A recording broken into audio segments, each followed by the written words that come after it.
আন্দোলনে যারা ব্যর্থ হয়, মনোনয়ন নিয়ে যারা বাণিজ্য করে, নির্বাচনে তারা জয়ী হতে পারে না বললেন প্রধানমন্ত্রী। কেউ যদি ভাইয়ার সাথে কথা বলতে চায়, পাউন্ডে সেখানে পেমেন্ট করতে হবে। যারা নমিনেশন নিয়ে এই ধরনের ট্রেড করেছে বা অকশনে দিয়েছে, তারা কি করে আশা করে তারা জয়ী হবে? বঙ্গবন্ধুর স্বদেশ প্রত্যাবর্তন দিবস উপলক্ষে শ্রদ্ধা জ্ঞাপন। দেখছিলেন প্রধান শিরোনাম। রাতের সময় সঙ্গে আছি আমি সজল মিত্র রিচার্ড এবং আমি শিরিন আক্তার। এবার অন্যান্য শীর্ষ সংবাদ। বঙ্গবন্ধুর স্বদেশ প্রত্যাবর্তন না হলে দেশ স্বীকৃতি পেত না। আলোচনার সভায় ডক্টর কামাল হোসেন। রাজনৈতিক সংকট নিরসনে আবারও জাতীয় সংলাপের আহ্বান। উচ্চ আদালতের হস্তক্ষেপের পরেও অগ্রগতি নেই বেসিক ব্যাংক ঋণ কেলেঙ্কারির ৫৬ মামলার। ধীরগতির কারণে জামিনে বের হয়ে যাচ্ছে আসামিরা। বাংলাদেশ ব্যাংকের রিজার্ভ চুরির ঘটনায় ফিলিপাইনের সাবেক ব্যাংক কর্মকর্তার ৩২ থেকে ৫৭ বছরের কারাদণ্ড। চুরির টাকা ফেরত পাওয়া সহজ হবে বলছেন অর্থনীতিবিদরা। চালের দাম নিয়ে সরকার ও ব্যবসায়ীদের উত্তপ্ত বাক্য বিনিময়। যৌক্তিক কারণ ছাড়া দাম বাড়ানোয় বাণিজ্য মন্ত্রী ও খাদ্যমন্ত্রী অসন্তোষ। গুদামে চাল সংকট নেই দাবি মিল মালিকদের। এবং মালিক পক্ষের আশ্বাসে আন্দোলন থেকে সরে এসেছে পোশাক শ্রমিকরা। নতুন মজুরি কাঠামোতে গ্রেড নিয়ে দ্রুত সিদ্ধান্ত জানালেন শ্রম সচিব।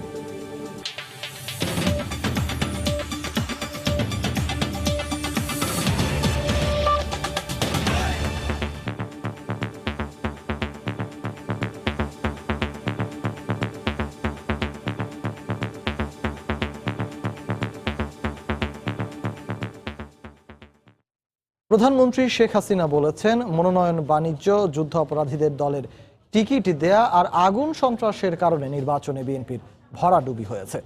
বিকেলে রাজধানীর কৃষিবিদ ইনস্টিটিউশনে জাতির পিতার স্বদেশ প্রত্যাবর্তন দিবসের আলোচনায় তিনি আরো বলেন, যারা আন্দোলনে ব্যর্থ হয় তারা ভোটে জয়ী হতে পারে না। এ সময় মানুষের প্রত্যাশা পূরণে কাজ করার অঙ্গীকার করেন শেখ হাসিনা। মহানায়কের প্রত্যাবর্তনে বাঙালি পায় তার মুক্তির আনন্দে পরিপূর্ণতা। ঐতিহাসিক দিনটি স্মরণে প্রতি বছরের মতো আওয়ামী লীগ আয়োজন করে আলোচনা সভার। এ সভায় যোগ দিয়ে বঙ্গবন্ধুর স্বদেশ প্রত্যাবর্তন নিয়ে সেদিনের নানান স্মৃতি তুলে ধরেন তার কন্যা আওয়ামী লীগ সভাপতি এবং প্রধানমন্ত্রী শেখ হাসিনা।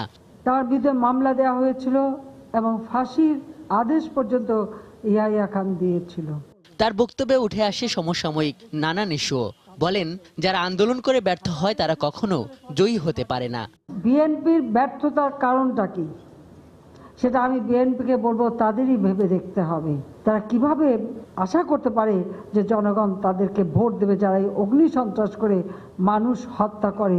একটা সিটে ৩ জন ৪ জন ৫ জন করে নমিনেশন। সকালে একজন হয়তো এক পরিমাণের টাকা দিল, তাকে দিয়ে দিল, কিন্তু কিছুক্ষণ পরে দেখা গেল আরেকজন তার থেকে একটু বেশি টাকা দিল, তখন আবার তাকে দেওয়া হলো। মনোনয়ন বাণিজ্যে তারেক রহমানের সংশ্লিষ্টতা নিয়েও কথা বলেন তিনি। একেবারে যারা এভাবে বঞ্চিত তাদের মুখ থেকেই আমরা পেয়েছি। একদিকে যেমন তারা এভাবে ট্রেড করলো, এবং আরেকটা আপনারা জানেন, কেউ যদি ভাইয়ার সাথে কথা বলতে চায়, কারণ ভাইয়া নাকি আবার খালি ফোন নাম্বার বদলায়, সেই জন্য ১ নাম্বার পেলে হয় না, তো তার সাথে কথা বলতে হলে আবার পাউন্ডে সেখানে পেমেন্ট করতে হবে। উচ্চ আদালত থেকে একটি দলকে নিষিদ্ধ ঘোষণা করা হয়েছে, জামাতে ইসলামী। সেই জামাতে ইসলামের ২৫ জনই নমিনেশন পেয়েছে। বাংলাদেশের জনগণ এখন মুক্তিযুদ্ধের চেতনায় বিশ্বাসী। তারা যুদ্ধ অপরাধীদের কখনো ভোট দেবে না, ভোট তারা দিতে চায়ও না, তারা দেয়নি। প্রধানমন্ত্রী বলেন, বিপুল বিজয় সরকারের কাছে মানুষের প্রত্যাশাও অনেক। একে চ্যালেঞ্জ হিসেবে নিয়ে দেশকে সমৃদ্ধির শেষ দুয়ার পর্যন্ত পৌঁছে দেওয়ার অঙ্গীকার করেন তিনি। জনগণ আমাদের উপর যে আস্থা রেখেছে, বিশ্বাস রেখেছে, এই বিশ্বাসের মর্যাদা দিয়ে বাংলাদেশকে আমরা জাতির পিতার স্বপ্নের সোনার বাংলা হিসেবে গড়ে তুলব ইনশাআল্লাহ। রাজনৈতিক কর্মকাণ্ডে নেতাকর্মীদের জাতির পিতার আদর্শ অনুসরণ করার আহ্বান জানান আওয়ামী লীগ সভাপতি শেখ হাসিনা। সকলকে অনুরোধ। আজহার লিমন, সময় সংবাদ, ঢাকা। এর আগে সকালে ঐতিহাসিক স্বদেশ প্রত্যাবর্তন দিবসে জাতির পিতা বঙ্গবন্ধু শেখ মুজিবুর রহমানের প্রতিকৃতিতে শ্রদ্ধা জানান প্রধানমন্ত্রী শেখ হাসিনা। ধানমন্ডি ৩২ নম্বরে বঙ্গবন্ধু ভবনে জাতির পিতার প্রতিকৃতিতে প্রথমে প্রধানমন্ত্রী হিসেবে এবং পরে দলীয় প্রধান হিসেবে ফুল দিয়ে শ্রদ্ধা জানান বঙ্গবন্ধু কন্যা। শ্রদ্ধা জানানো শেষে দলের সাধারণ সম্পাদক ওবায়দুল কাদের বলেন, জাতির পিতার আদর্শ ধারণ করে মানুষের জন্য কাজ করবে আওয়ামী লীগ। 1971-এর 25শে মার্চ অপারেশন সার্চ লাইটের পরপরই ধানমন্ডি 32 নম্বরের এই বাড়িটি থেকেই গ্রেপ্তার করা হয় সর্বকালের সর্বশ্রেষ্ঠ বাঙালি জাতির পিতা বঙ্গবন্ধু শেখ মুজিবুর রহমানকে। নির্বিচারে স্বাধীনতার স্থপতিকে 290 দিন বন্দী রাখা হয় পাকিস্তানের একটি কারাগারে। রক্তক্ষয়ী সংগ্রাম শেষে 72-এর 10 জানুয়ারি স্বাধীন বাংলায় ফেরেন অবিসংবাদিত নেতা শেখ মুজিবুর রহমান। ঐতিহাসিক স্বদেশ প্রত্যাবর্তন দিবসের ভোরে সূর্য ওঠার পরপরই স্মৃতিবিজড়িত ধানমন্ডি 32 নম্বরে আসেন প্রধানমন্ত্রী শেখ হাসিনা। সরকার প্রধান হিসেবে তিনি শ্রদ্ধা জানান জাতির পিতার প্রতি। দলের জ্যেষ্ঠ নেতাদের নিয়েও ফুল দেন বঙ্গবন্ধুর প্রতিকৃতিতে। শ্রদ্ধা নিবেদন শেষে আওয়ামী লীগের সাধারণ সম্পাদক ওবায়দুল কাদের সাংবাদিকদের বলেন, জাতির পিতার আদর্শচ্যুত হবে না দল, থাকবে মাটি ও মানুষের কাছে।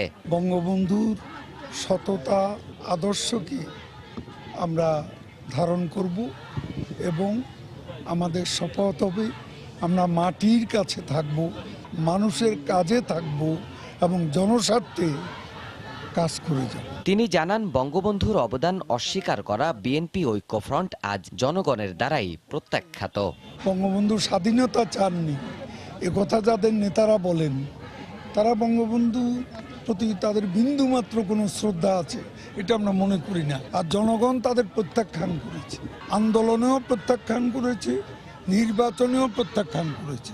এখন তারা কি আন্দোলন করবে, কি কর্মসূচি দেবে, এটা তাদের ব্যাপার। আমরা শুধু এটুকু বুঝি, তাদের ডাকে জনগণ সাড়া দেবে না।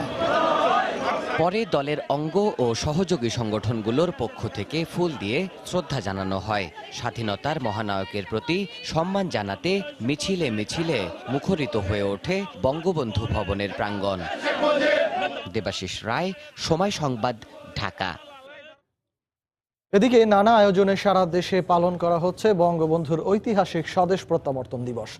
স্থানীয় দলীয় কার্যালয়ের সামনে পতাকা উত্তোলন ও বঙ্গবন্ধুর প্রতিকৃতিতে ফুল দিয়ে শ্রদ্ধা জানান আওয়ামী লীগ ও অঙ্গ সংগঠনের নেতাকর্মীরা। ব্যুরো রিপোর্টার ও জেলা প্রতিনিধিদের পাঠানো তথ্য ছবি নিয়ে রিপোর্ট। দিবসটি উপলক্ষে বৃহস্পতিবার সকালে রাজশাহীর কুমারপাড়া স্বাধীনতা চত্বরে বঙ্গবন্ধু ও জাতীয় চার নেতার প্রতিকৃতিতে ফুল দিয়ে শ্রদ্ধা জানানো হয়। এতে আওয়ামী লীগ ও অঙ্গ সংগঠনের নেতাকর্মীরা অংশ নেন। পরে সংক্ষিপ্ত সমাবেশ হয়। বরিশালের সদর রোডে আওয়ামী লীগের কার্যালয়ে সমবেত হন দলের নেতাকর্মীরা। পরে বঙ্গবন্ধুর প্রতিকৃতিতে ফুল দিয়ে শ্রদ্ধা জানান তারা। এ সময় সিটি মেয়র সেনিয়াবাদ সাদিক আব্দুল্লাহ সহ বিভিন্ন শ্রেণী পেশার মানুষ উপস্থিত ছিলেন। এদিকে ঝিনাইদহ শহর থেকে একটি র্যালি বের করা হয়। র্যালিটি শহরে বিভিন্ন সড়ক প্রদক্ষিণ করে। পরে ৭১ চত্বরে বঙ্গবন্ধুর প্রতিকৃতিতে ফুল দিয়ে শ্রদ্ধা জানান সর্বস্তরের মানুষ। গাইবান্ধায় একটি র্যালি নিয়ে বিভিন্ন সড়ক প্রদক্ষিণ করেন আওয়ামী লীগ ও অঙ্গ সংগঠনের নেতাকর্মীরা। পৌর শহীদ মিনার চত্বরে গিয়ে র্যালিটি শেষ হয়। এছাড়া শাহঘাটায় বঙ্গবন্ধুর প্রতিকৃতিতে ফুল দিয়ে শ্রদ্ধা জানান ডেপুটি স্পিকার অ্যাডভোকেট ফজলে রাব্বি মিয়া। হিলি সিপি রোডে আওয়ামী লীগ কার্যালয়ের সামনে জাতীয় ও দলীয় পতাকা উত্তোলনের মধ্য দিয়ে শুরু হয় দিনের কার্যক্রম। এরপর বিশেষ দোয়া করা হয়। এছাড়া দেশের বিভিন্ন স্থানে বঙ্গবন্ধুর স্বদেশ প্রত্যাবর্তন দিবসে আওয়ামী লীগ ও অঙ্গ সংগঠনের উদ্যোগে নানা কর্মসূচি পালন করা হয়। ফাহরিয়া ফারজানা, সময় সংবাদ। বঙ্গবন্ধুর স্বদেশ প্রত্যাবর্তন না হলে দেশ স্বীকৃতি পেত না বলে মন্তব্য করেছেন গণফোরামের সভাপতি ও জাতীয় ঐক্যফ্রন্টের শীর্ষ নেতা ডক্টর কামাল হোসেন।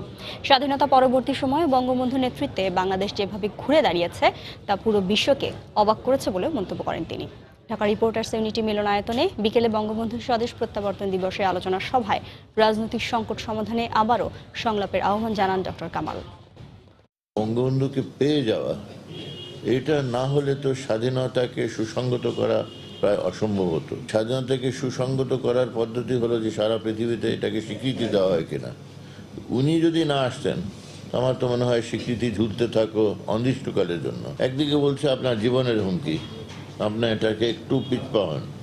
উনি হুমকি নিয়ে বলছে ঠিক আছে, আমার জীবন দিতে হলে দেব, কিন্তু এই ব্যাপারে কোনো আপোষ নেই। 30শে ডিসেম্বর যেটা হয়েছে, এটা কি অবাধ নিরপেক্ষ নির্বাচন কেউ বলবে? সেই কারণে বলি যে সংকট সৃষ্টি না করে সবার সঙ্গে জাতীয় সংলাপ, আমি মনে করি সবচেয়ে ভালো পথ। সংলাপের মধ্যে দিয়ে সিদ্ধান্তগুলো না হোক কিভাবে আমরা সংবিধানকে মেনে নির্বাচন করে নির্বাচিত সরকার সংসদ গঠন করব। উচ্চ আদালতের হস্তক্ষেপের পরেও অগ্রগতি নেই বেসিক ব্যাংকের 4,000 কোটি টাকার ঋণ কেলেঙ্কারির 56 মামলার। তদন্তে ধীর গতির কারণে জামিনে বের হয়ে যাচ্ছে আসামিরা। দুদক সচিব বলছেন, অপরাধের মূলে যাওয়ার কারণেই এই সময় লাগছে। দুদক আইনজীবী বলছেন, জামিন ঠেকাতে আইনি লড়াই করছেন তারা। আফজাল হোসেনের রিপোর্ট। বেসিক ব্যাংক, যেখানের উচ্চপদস্থ কর্মকর্তারা ব্যাংকটাকে লুট। রাষ্ট্রায়ত্ত বেসিক ব্যাংকের 4,000 কোটি টাকা ঋণ কেলেঙ্কারির ঘটনায় 56টি মামলা হয়, আসামি করা হয় 156 জনকে। কিন্তু 3 বছরেও একটি মামলারও তদন্ত শেষ করতে পারেনি দুদক। এই সুযোগে জামিনে বের হয়ে যাচ্ছেন আসামিরা। তদন্তে গড়িমসির কারণে সবশেষ গত 18 মে 56 মামলার 8 তদন্ত কর্মকর্তাকে ডেকে ক্ষুব্ধ প্রতিক্রিয়া জানান উচ্চ আদালত। 60 কার্যদিবসের মধ্যে তদন্ত শেষ করতে বলা হয়। আদালতের বেঁধে দেওয়া সময়ও পার হয়েছে অনেক আগেই। তবুও তদন্ত ঝুলে আছে ব্যাংকটির সাবেক চেয়ারম্যান আব্দুল হাই বাচ্চু এবং তৎকালীন পরিচালনা পর্ষদকে আসামি করা না করা নিয়ে। দুদকের আইনজীবী বলছেন, তদন্তে ধীরগতির সুযোগে আসামিদের জামিনে বের হওয়ার বিষয়টি গুরুত্বের সঙ্গে দেখছেন দুদক। ফিনান্সিয়াল ক্রাইম, অনেকগুলি ডকুমেন্ট থাকে, অনেকগুলো ব্যাংক অ্যাকাউন্ট থাকে, ব্যাংক ডকুমেন্টগুলো কম্পেয়ার করতে হয়, কম্পেয়ার করে স্টেটমেন্টের সঙ্গে মেলাতে হয়। এগুলো সময় তো লাগবেই। একটা মানুষ কতদিন কাস্টডিতে থাকবে? তুমি চার্জশিট দিতে পারছো না। আদালতের এই জিনিসগুলো মাথায় রেখে দুর্নীতি দমন কমিশন, আমার মনে হচ্ছে তদন্ত এখন শেষ পর্যায়ে, বেশি দিন লাগবে না। আর দুদক সচিব জানান, অপরাধের গভীরে যাওয়ার কারণে তদন্ত শেষ করতে সময় লাগছে। বড় অঙ্কের এই দুর্নীতির মামলা, সেহেতু এটা যে সময়টা আইনে আছে সেই সময়টা লাগছে। আমাদের যে অনুসন্ধানকারী তদন্তকারী কর্মকর্তা, ওনারা এটা গভীরে গেছেন, সেই জন্য একটু সময় লাগছে। ঋণ কেলেঙ্কারির মতো অপরাধের আসামিরা ছাড়া পেলে ব্যাংকিং খাত আরও অপরাধ প্রবণ হওয়ার আশঙ্কা বিশেষজ্ঞদের। প্রক্রিয়াতে যদি দীর্ঘসূত্রিতা থাকে, কেসগুলো যদি স্থগিত থাকে এবং ডিলে করার একটা প্রবণতা থাকে, তাহলে কিন্তু আরও বেশি নতুনদের এই ধরনের অপরাধ করা বা পুরাতন যারা আছে তাদের আরও বেশি অপরাধ প্রবণ হয়ে যাওয়া, ব্যাংকিং খাতকে আরও বেশি অপরাধ প্রবণ করে ফেলা, বা এই যে ঋণ কেলেঙ্কারির মতো ঘটনাগুলো আরও বেশি ঘটার আরও প্রবণতা তৈরি হবে। ব্যাংকিং খাতে মানুষের আস্থা ফেরাতে ঋণ কেলেঙ্কারির সঙ্গে জড়িতদের দ্রুত আইনের আওতায় আনার দাবি জানিয়েছেন বিশেষজ্ঞরা। আফজাল হোসেন, সময় সংবাদ, ঢাকা। বাংলাদেশ ব্যাংকের রিজার্ভ চুরির ঘটনায় নির্দিষ্ট তারিখের মধ্যেই ফিলিপিন্সের রিজাল কমার্শিয়াল ব্যাংকিং কর্পোরেশন আরসিবিসির বিরুদ্ধে মামলা করা হবে বলে জানিয়েছে বাংলাদেশ ব্যাংক। এরই মধ্যে এই ঘটনায় আরসিবিসির সাবেক ম্যানেজার মায়া সান্তোস দেগুইতোকে দোষী সাব্যস্ত করে কারাদণ্ড ও অর্থদণ্ড দিয়েছে ফিলিপিন্সের এক আদালত। অর্থনীতিবিদরা বলছেন, এর মাধ্যমে চুরি যাওয়া পুরো অর্থ ফেরত পাওয়ার পথ সহজ হয়েছে। 2016 সালের ফেব্রুয়ারির প্রথম সপ্তাহে বাংলাদেশ ব্যাংকের রিজার্ভ থেকে অর্থ চুরি ঘটনায় জড়িতদের খুঁজে বের করতে গঠন করা হয় কয়েকটি কমিটি। সহযোগিতা নেওয়া হয় সিআইডি, এফবিআই সহ বিশ্বের কয়েকটি দেশের গোয়েন্দা সংস্থার। সে সময় হ্যাকিং এর মাধ্যমে চুরি হয় 10 কোটি 10 লাখ ডলার। এর মধ্যে 8 কোটি 10 লাখ ডলার ফিলিপিন্সে এবং বাকি 2 কোটি ডলার যায় শ্রীলঙ্কায়। এ ঘটনায় চূড়ান্ত পদক্ষেপ নিতে ইতোমধ্যে সংশ্লিষ্ট বিভিন্ন প্রতিবেদন পাওয়ায় ফেব্রুয়ারির মধ্যেই মামলা করা হবে বলে জানিয়েছে কেন্দ্রীয় ব্যাংক। ফেব্রুয়ারি পর্যন্ত ডেডলাইন, তাই না? আমাদের এটা চলছে হলো জানুয়ারি চলছে, নিশ্চয় তার ফেব্রুয়ারির আগেই নিশ্চয় তারা এরকম একটা মামলা করবে এবং সেই ক্ষেত্রে তাদের সবকিছু প্রস্তুতি তাদের আছে। তার আগে সার্বিক তথ্য আমাকে বিএফআইও থেকে আমার জানা গেছে, সমস্ত ক্ষেত্রেই তাদের প্রস্তুতি আছে, যে কোনো সময়ই তারা ওই ডেডলাইনের আগেই তারা একটা মামলা করে ফেলে। এদিকে অর্থ চুরি ঘটনায় জড়িত আরসিবিসি সাবেক ম্যানেজার মায়া দেগুইতোকে অভিযুক্ত করার প্রায় 2 বছর পর বৃহস্পতিবার ফিলিপিন্সের মাকাতি শহরের আঞ্চলিক আদালতে তাকে দোষী সাব্যস্ত করা হয়। 8টি অভিযোগ প্রমাণিত হয় প্রতিটি ধারায় 4 থেকে 7 বছর করে, অর্থাৎ 32 থেকে 56 বছর কারাদণ্ড এবং 10 কোটি 90 লাখ ডলার জরিমানা করা হয়। অর্থনীতিবিদরা ফিলিপিন্সের আঞ্চলিক আদালতের রায়ের ঘটনাকে অর্থ ফেরত পাওয়ার ক্ষেত্রে ইতিবাচক মনে করলেও তারা বলছেন, বাংলাদেশের প্রাতিষ্ঠানিক দুর্বলতা ও আইনি জটিলতা নিরসনে কার্যকর পদক্ষেপ নিতে হবে। নিঃসন্দেহে এইটার সাথে যে একটা দুর্নীতি এবং এটার সাথে যে একটা অপরাধ জড়িত ছিল, এটা তো পরিষ্কারভাবে সামনে এসেছে। বাংলাদেশের তদন্তের ফলে কি রিপোর্ট আসলে এটা এখনো আসলো না। ফলে আমাদের যে আইন প্রয়োগের ব্যাপারে যে দীর্ঘসূত্রিতা, সেই সমস্যাটা কিন্তু আমাদের প্রকট হয়ে যাচ্ছে। চুরি যাওয়া অর্থের মধ্যে শ্রীলঙ্কা থেকে 2 কোটি ও পরে নিউ ইয়র্কের ফেডারেল রিজার্ভ ও 2 দেশের যৌথ তৎপরতায় বাংলাদেশে ফেরত আসে আরও $1,45,00,000। বাকি আছে $6,65,00,000। কাজল আব্দুল্লাহ, সময় সংবাদ, ঢাকা। রাতের সময় আরো থাকছে। 10 বছর পর সচল হলো গ্যাটকো দুর্নীতি মামলা। বেগম জিয়ার সহ 20 আসামির বিরুদ্ধে অভিযোগ গঠনের পরবর্তী শুনানি 16 জানুয়ারি আদালতে হাজির থাকার নির্দেশ।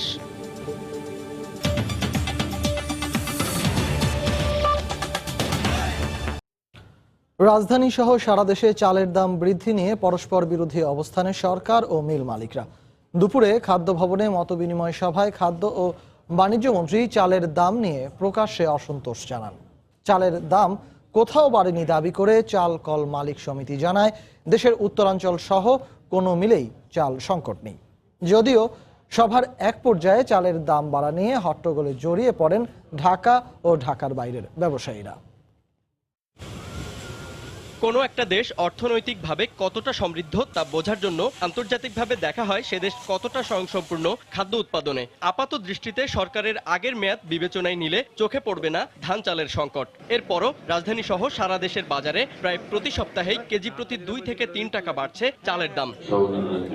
বিষয়টি নিয়ে চিন্তিত খোদ সরকারি, তাই খাদ্য ভবনে অনুষ্ঠিত মতবিনিময় সভায় রাখঢাক না রেখেই চালকল মালিকদের কাছে এর ব্যাখ্যা চান নতুন খাদ্যমন্ত্রী। দেশে কিন্তু বাম্পার ফলন হয়েছে, খাদ্য মজুদ ঠিক রয়েছে, আমার মনে কোনো জায়গায় ঘাটতি নেই। তাহলে আমাদের এই চাউলের দাম বৃদ্ধি কেন? এই মত বিনিময়ের জন্য আপনাদেরকে আহ্বান করা, যৌক্তিক কোনো কারণ আছে কি না সেটা আমাদের খতিয়ে দেখা দরকার। সবাই দেশের কোথাও চালের দাম বাড়েনি দাবি করে কৃষকদের ন্যায্য মূল্য প্রদানে সময় মতো চাল ক্রয়ে সরকারের প্রতি আহ্বান জানান মিল মালিকরা। যারা বলেন চালের দাম বেড়েছে তাদেরকে আমি অনুরোধ করতে চাই, কার কত চাল লাগবে? আমরা চাল বেচতে পারছি না, আমরা আমাদের ব্যবসা চালাতে পারছি না। গভর্নমেন্ট 6 লক্ষ মেট্রিক টন চাউল সংগ্রহ কার্যক্রম চালাচ্ছে, এই দামে আমরা আরো 10 লক্ষ মেট্রিক টন চাউল সরকারকে দিতে আমরা এক্ষুনি দেবো। কোথাও চাউলের দাম বৃদ্ধি হয় নাই। বারবার সাবধান করেছিলাম যেন নিয়ন্ত্রিত আমদানিটা হয়। অত্যধিক আমদানি হলে সামনের মৌসুমে কৃষক ক্ষতিগ্রস্ত হবে। শোনা হয়নি আমাদের কথা। তবে সভার এক পর্যায়ে চালের দাম বেড়েছে কিনা তা নিয়ে বিবাদে জড়িয়ে পড়েন মিল মালিকদের দুটি সংগঠনের নেতারা। পরিস্থিতি বিচারে উৎপাদন বা সরবরাহে কোনো ঘাটতি না থাকার পরও চালের দাম বৃদ্ধি নিয়ে অসন্তোষ জানান বাণিজ্য মন্ত্রী টিপু মুন্সি। কোন রকম অসাধু উদ্দেশ্য যেন না থাকে, যেন আমরা ফেয়ার ভাবে করতে পারি, যেমন খাদ্যের অভাব নেই, চালের অভাব নেই, হঠাৎ করে দাম বাড়ার কোনো যৌক্তিক কারণ নেই, এমনটা যেন না। সভায় যে কোনো ধরনের সংকট এড়াতে সরকারি চাল মজুদের পরিমাণ 50 লক্ষ টন করার পাশাপাশি মিলের সঙ্গে আড়তের দামের পার্থক্য কঠোরভাবে তদারকির পরামর্শ দেয় মিল মালিকরা। জুবায়ের ফয়সাল, সময় সংবাদ, ঢাকা। সরকারের নির্দেশনা মোতাবেক বর্ধিত বেতন দিতে মালিক পক্ষের আশ্বাসের পরিপ্রেক্ষিতে আন্দোলন থেকে সরে এসেছে পোশাক শ্রমিকরা। শ্রমিক নেতারা বলছেন সরকারও আন্তরিক, আগামী 1 মাসের মধ্যেই সব সমস্যার সমাধান সম্ভব। উদ্ভূত পরিস্থিতিতে সরকারের উপর আস্থা রেখে শ্রমিকদের শান্ত থাকার আহ্বান জানিয়েছেন শ্রম সচিব। রোববার আবারও মালিক ও শ্রমিকদের সঙ্গে বৈঠকে বসবে শ্রম মন্ত্রণালয়।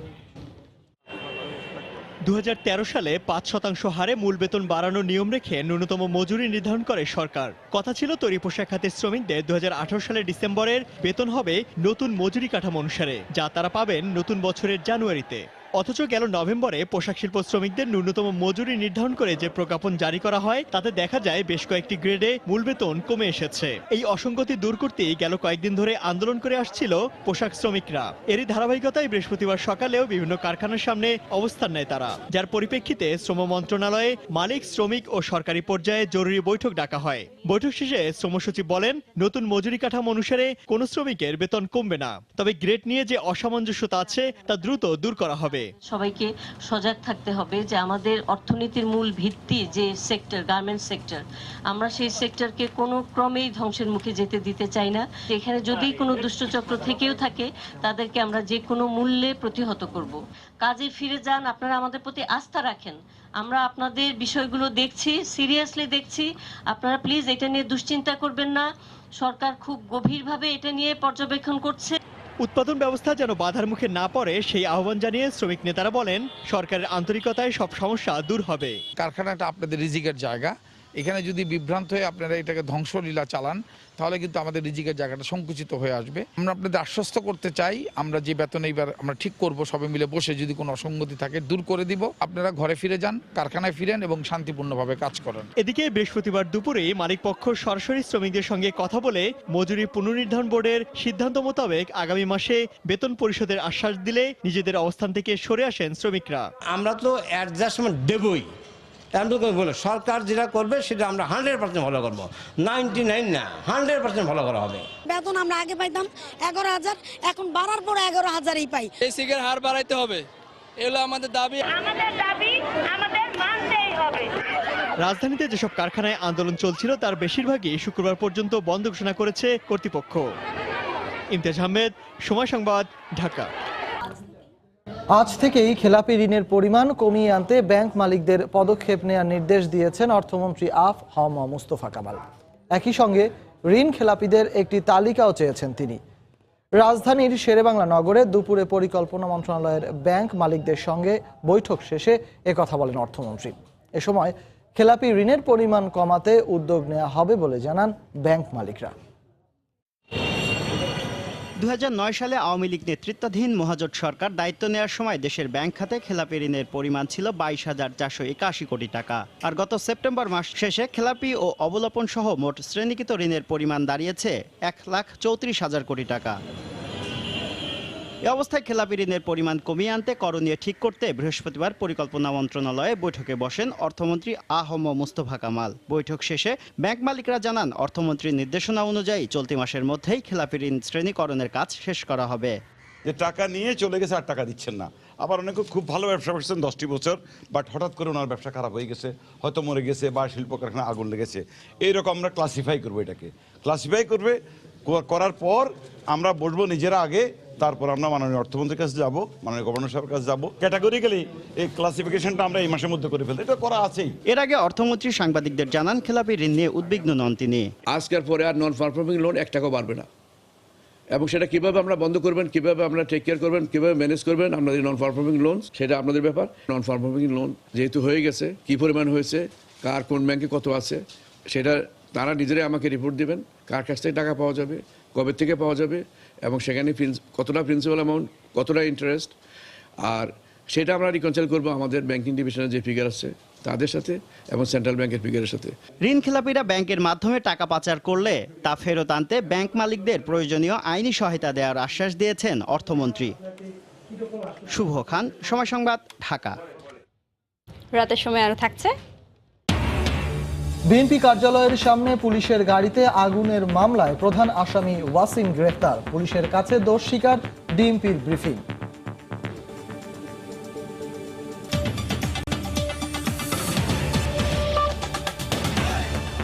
10 বছর পর সচল হলেও আসামি পক্ষের আবেদনে 1 সপ্তাহ পেছালো গ্যাটকো দুর্নীতি মামলার কার্যক্রম। আগামী 16 জানুয়ারি বেগম খালেদা জিয়া সহ 20 আসামির বিরুদ্ধে অভিযোগ গঠনের শুনানির দিন ধার্য করেছেন আদালত। সব আসামিকে হাজির থাকতে বলা হয়েছে। দুদকের আইনজীবী বলছেন, উচ্চ আদালতের বেঁধে দেওয়ার সময়ের মধ্যেই শেষ হবে আলোচিত এই মামলার বিচার কাজ। স্থবিরতা কাটিয়ে 10 বছর পর গ্যাটকো দুর্নীতি মামলা শুনানির জন্য আদালতে উঠে বৃহস্পতিবার, কিন্তু আসামিপক্ষের আবেদনে আবারও পেছালো মামলার বিচার কাজ। যদিও বিচার শেষ করতে উচ্চ আদালতের বেঁধে দেওয়া 6 মাসের সময়ের মধ্যে 1 মাস পার হয়ে গেছে এরই মধ্যেই। কারাগারে থাকা এই মামলায় বেগম জিয়াকে হাজির করা হয়নি। পরে আসামিপক্ষের আবেদনে শুনানির দিন ধার্য করা হয় 16 জানুয়ারি। ওই দিন বেগম জিয়া সহ 20 আসামিকে হাজির থাকতে বলা হয়েছে।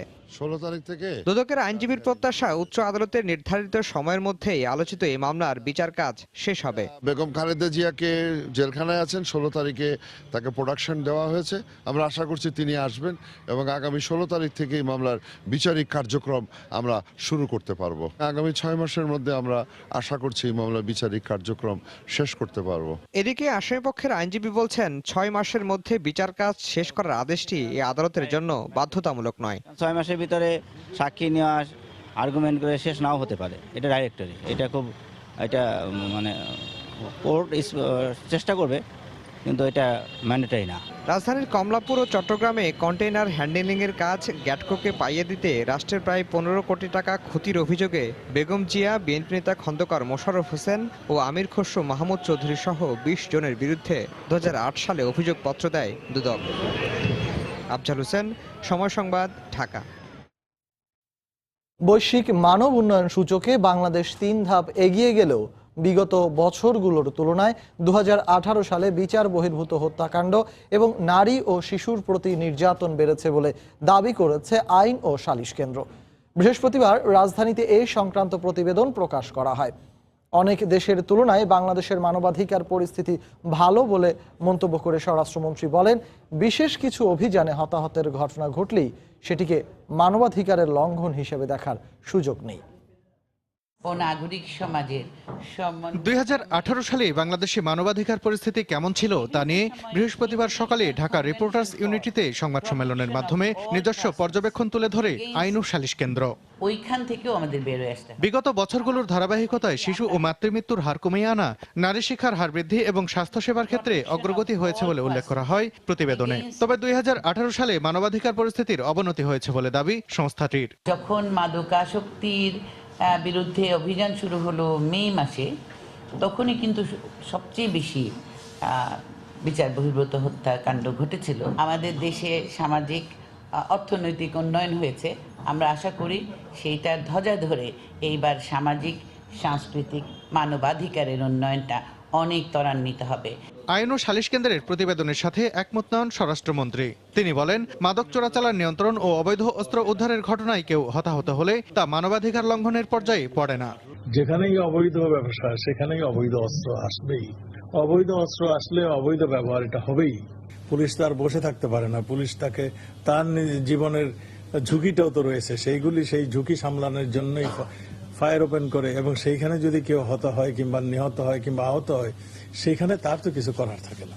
এখানে মানবাধিকার লঙ্ঘনের আমি কোনো সুস্পষ্ট নিদর্শন পাই না। আইন শৃঙ্খলা পরিস্থিতি উন্নয়নের পাশাপাশি মানুষের অধিকার রক্ষায় বাংলাদেশ সরকার সর্বাত্মক প্রচেষ্টা চালিয়ে যাচ্ছে বলে জানান তিনি। পৃথিবীর অনেক সংস্থা আবার আমাদের দেশকে অনেক ভালো অবস্থানে রয়েছে সেটাও বলছেন। সালাউদ্দিন সুমন, সময় সংবাদ, ঢাকা। বিএনপির কেন্দ্রীয় কার্যালয়ের সামনে পুলিশের গাড়িতে আগুন দেওয়ার ঘটনায় প্রধান আসামি ওয়াসিমকে গ্রেপ্তার করেছে পুলিশ। এ নিয়ে এখন পর্যন্ত গ্রেপ্তারের সংখ্যা 14। এই মামলার বাকি আসামিদের দ্রুত গ্রেপ্তার করা হবে বলে জানিয়েছে পুলিশ। রাজধানীর মিন্টো রোডে দুপুরে ডিএমপি মিডিয়া সেন্টারে ব্রিফিংয়ে ঢাকা মেট্রোপলিটন পুলিশের যুগ্ম কমিশনার আব্দুল বাতেন জানান, হামলায় অংশগ্রহণকারী সবাই বিএনপির রাজনীতির সঙ্গে জড়িত। একাদশ জাতীয় সংসদ নির্বাচনের মনোনয়নপত্র বিক্রির সময় গত 14 নভেম্বর বিএনপির কেন্দ্রীয় কার্যালয়ের সামনে সংঘর্ষেও ছড়িয়ে পড়ে। এ সময় পুলিশের কাজে বাধা দেয়া সহ ভাঙচুর ও অগ্নিসংযোগ করা হয় তাদের গাড়িতে। ওই ঘটনার ভিডিও ফুটেজ দেখে 90 জনের বিরুদ্ধে মামলা দায়ের করে পুলিশ। এখন পর্যন্ত 14 জন সন্দেহভাজনকে গ্রেফতার করা হয়েছে বলে জানিয়েছে পুলিশ। যে ঘটনাটা ঘটেছে যে একটি জায়গার মধ্যে না, পল্টন এলাকার বেশ অনেকটুকু জায়গা জুড়ে এই ঘটনাটি ঘটেছে। এমন নয় যে সবাই মিলে একটা গাড়িতে অগ্নিসংযোগ করেছে কিংবা একটা গাড়িতে ভাঙচুর করেছে, একাধিক জায়গায় একাধিক গাড়িতে ভাঙচুর করেছে এবং অগ্নিসংযোগ করেছে। সুতরাং আমাদের এই পর্যন্ত 3 জন যারা সরাসরি তাদের 164-এ তাদের সম্পৃক্ততার কথা স্বীকার করেছে। এই নিয়ে মোট 14 জনকে গ্রেফতার করা হলো যারা এই ঘটনার সঙ্গে সরাসরি সম্পৃক্ত। মামলার প্রধান আসামি ওয়াসিমকে বৃহস্পতিবার রাজধানীর পল্লবী এলাকা থেকে গ্রেফতার করা হয়েছে। প্রাথমিক জিজ্ঞাসাবাদে সে দোষ স্বীকার করেছে বলে ব্রিফিংয়ে জানান ডিএমপির যুগ্ম কমিশনার। ওই ঘটনায় যেই ব্যক্তিটি সরাসরি আপনার গাড়িতে অগ্নিসংযোগ করেছিল, একটা প্রাইভেট কারের, পুলিশের একটা প্রাইভেট কারের মাঝখানে আপনার আগুন দিয়ে ভিতরে পেট্রোল দিয়ে অগ্নিসংযোগের চেষ্টা করেছিল এবং অগ্নিসংযোগ করেছিল ওয়াসিম। ধরে জিজ্ঞাসাবাদ করার পরে সে নিজেও স্বীকার করেছে এবং আমরা ছবির সঙ্গে মিলিয়ে দেখেছি সেই ব্যক্তি। পুলিশের গাড়ি ভাঙচুর ও আগুন দেওয়ার ঘটনায় অন্য আসামিদের দ্রুত গ্রেফতার করতে অভিযান চলছে বলেও জানান ডিএমপির এই কর্মকর্তা। এক হলো যে পুলিশ তার দায়িত্ব। নাজমুস সালিহি, সময় সংবাদ, ঢাকা। ডায়রিয়া ও নিউমোনিয়া সহ ঠান্ডাজনিত রোগে আক্রান্ত হয়ে ঠাকুরগাঁও সদর হাসপাতালে গত 3 দিনে নবজাতক সহ 5 শিশুর মৃত্যু হয়েছে। এখনও ভর্তি আছে প্রায় 200 শিশু। এই অবস্থায় জনবল ও শয্যা সংকটে প্রয়োজনীয় চিকিৎসা দিতে হিমশিম খাচ্ছেন হাসপাতাল কর্তৃপক্ষ। জিয়াউর রহমান বকুলের পাঠানো তথ্য ও ছবিতে রিপোর্ট। ঠাকুরগাঁয়ে হঠাৎ শীতের প্রকোপ বাড়ায় ঠান্ডাজনিত রোগে আক্রান্ত হচ্ছে শিশুরা। জেলার বিভিন্ন এলাকা থেকে ডায়রিয়া, নিউমোনিয়া সহ ঠান্ডাজনিত রোগে আক্রান্ত হয়ে গত 3 দিনে 2 শতাধিক শিশু ভর্তি হয়েছে। এর মধ্যে 3 নবজাতক সহ 3 শিশুর মৃত্যু হয়েছে। হাসপাতালে প্রয়োজনীয় শয্যা ও লোকবল না থাকায় সেবা দিতে হিমশিম খাচ্ছেন চিকিৎসকরা। ইনজেকশন স্যালাইন দিচ্ছি, ডায়রিয়া বাচ্চা আসছে, নিউমোনিয়া বাচ্চা আসছে। শীতজনিত কারণে ডায়রিয়াটা হঠাৎ করে ডায়রিয়াটা বাড়ে, সঙ্গে নিউমোনিয়া শ্বাসকষ্ট বাড়ে অত্যধিক শীতের জন্য। 18টা বেডের তুলনায় রোগী বেশি থাকার জন্য আমাদেরকে এমএসিতে রাখতে হচ্ছে, তাকে চিকিৎসা দিতে হচ্ছে। এদিকে হাসপাতালে শিশু ওয়ার্ডে শয্যা সংখ্যা মাত্র 18টি, অথচ ধারণ ক্ষমতার চেয়ে 10 গুণ বেশি রোগী ভর্তি থাকায় প্রয়োজনীয় চিকিৎসা সেবা থেকে বঞ্চিত হচ্ছে শিশুরা। 2 দিন আগে অ্যাডমিট হয়েছি, আমার বাচ্চার চিকিৎসা আমি ঠিকমতো পাচ্ছি না এখনো। আমি সিট পাইনি, বাচ্চাকে নিয়ে এই একটা কম্বলের মধ্যে নিচে আছি। পাতলা পায়খানা আমার বাচ্চাটা, আমি 5 দিন থেকে আছি। 6টা স্যালাইন দিয়ে যাব, তো বেডের কোনো ব্যবস্থা নেই, নিচে আছি, অনেকে বাইরে পড়ে আছে। ঠান্ডাজনিত রোগ থেকে বাঁচাতে চিকিৎসার পাশাপাশি প্রয়োজনীয় পরামর্শ দিচ্ছেন চিকিৎসকরা। যারা হাসপাতালে আসতেছে তাদেরকে আমরা সবাইকে সচেতন করতেছি।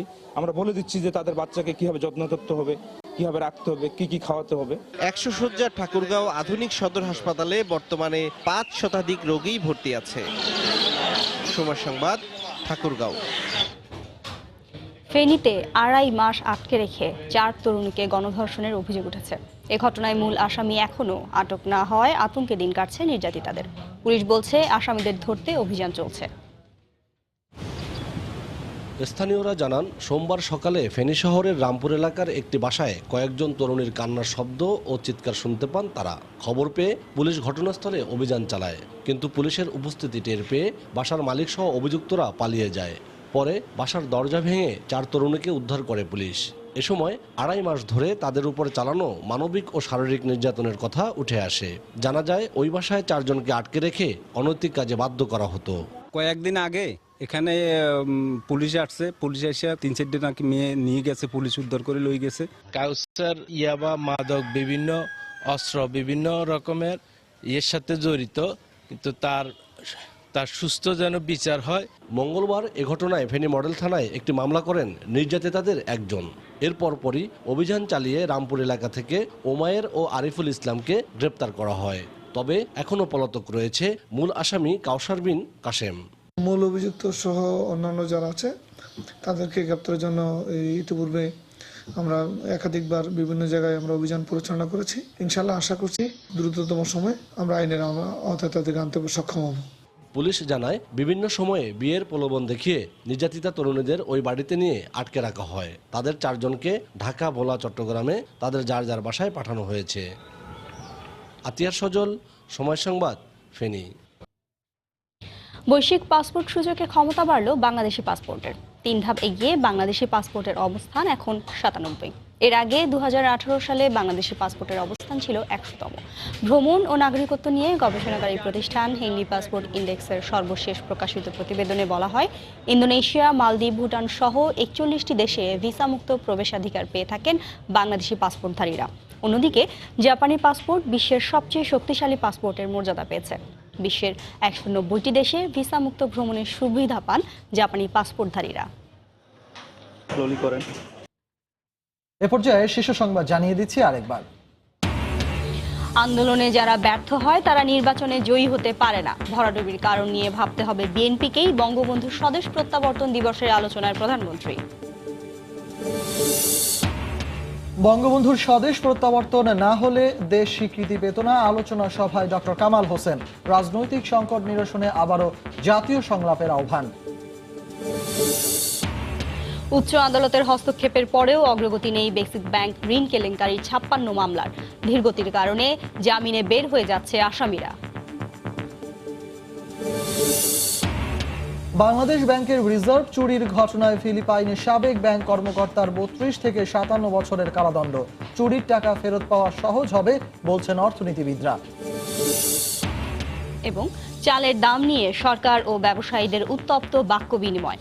যৌক্তিক কারণ ছাড়া দাম বাড়ানোয় বাণিজ্যমন্ত্রী ও খাদ্যমন্ত্রী অসন্তোষ। গুদামে চাল সংকট নেই দাবি মিল মালিকদের। এই ছিল রাতের সময়। আপনার মোবাইলে সময় সংবাদ দেখতে ও সব খবর পেতে ডাউনলোড করুন সময় অ্যাপ। আর সঙ্গে থাকুন সময়ে।